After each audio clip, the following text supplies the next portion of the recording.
My name is Bibi Sasore. I'm a filmmaker. As a child, I always cared about telling stories. I did drama club, the usual stuff everybody does. And then after my first degree, I went on to film school, and that was my first foray into storytelling.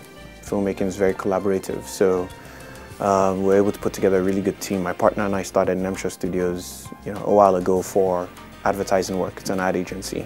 So we've always told stories on a smaller level for brands, documentaries, small TVCs, corporate videos, things like that. So going into human stories was a bit nerve-wracking. Our first TV show was back in 2014 or 15, and it was on Sound City before 30.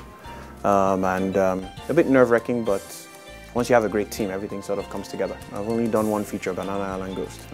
This was my first one. It was actually easier than the TV show. That was even less nerve-wracking, a bigger team, more prepared, more things put together. So the logistics and the difficulties were really more for the production side. From my perspective, the writing and directing went pretty easy, pretty smooth sailing. I didn't have any issues at all. I had 2 days overshoot and maybe, maybe 2 million naira of a budget, which is really, really good. It's a lot less inspired and a lot more strategic and tactical.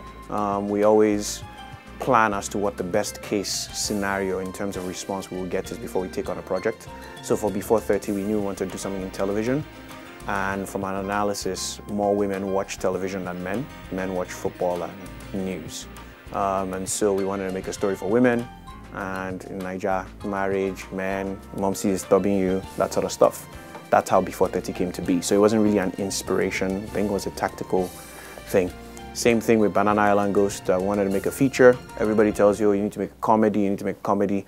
But we looked at the survey of the world, and comedy world over is changing. Gone are the days of one person just stand in front of a camera and make you laugh. Jim Carrey was probably the last great version of that. And so even in Nigeria, the Jennifer days, as great as they are, they're sort of moving. Now comedy is a big adventure. And then you put in Kevin Hart or you put Melissa McCarthy. So we decided we're going to do the same thing, was make one big great adventure, and fantasy, and thus the idea of a ghost, but we'll put in Chigo. And so it's always very tactical and strategic as opposed to inspired. People seem to really like it, which is humbling. It's been really, really good. The best thing for a filmmaker is the response after people have seen it. I have had 2 productions and I used Patrick Diabwa in both of them. So obviously I really like his work.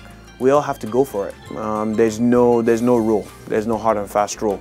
And there's no better time to go for it. When you think about the success new filmmakers have had, young filmmakers have had, it's immeasurable and it's fast. So this is the time.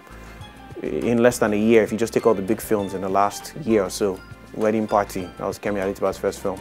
Isoke, that was Jade's first film. Banana Ghost, my first film. Hakonde, that was Esau's first film. My Wife and I, Bumi's first film. I mean, just look at all the big films that are coming out. So if you're sitting there not sure about making a film and you think you're gonna, you gotta go for it. Nobody's going to hand it to you, but there's no advice. We're all learning. Everybody in Nollywood is learning. The notion of a celebrity sort of looking down on people drives my bones. I think the biggest thing I'm most critical about is them being rude to other people, like being rude to crew, because, man, everybody there is just working their butt off. Everybody is very, very, very, very talented. That's why they're there. Nobody's there for a paycheck. Nollywood is still too small. They're not paying anybody enough. That people are coming to work because the money is a lot. They're coming to work because you enjoy this, because you're passionate about it. Do your job. Creativity comes in different ways. People are creative, but they're also wired differently. We're all sort of nuts and crazy, and whatever your process is, whatever you need to do to get me that result, I'm sort of open to it.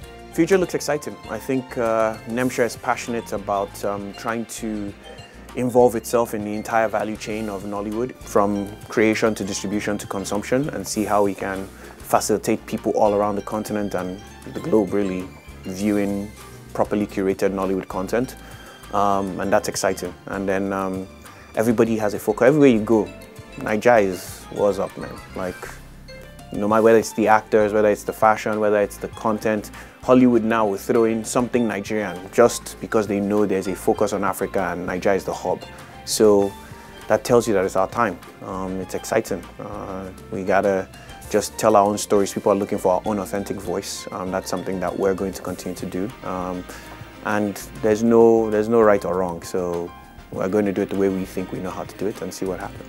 My name is Bibi Sasore. I'm a filmmaker, writer, director of Banana Island Ghost, which I hope you've seen. Keep watching Tribe TV.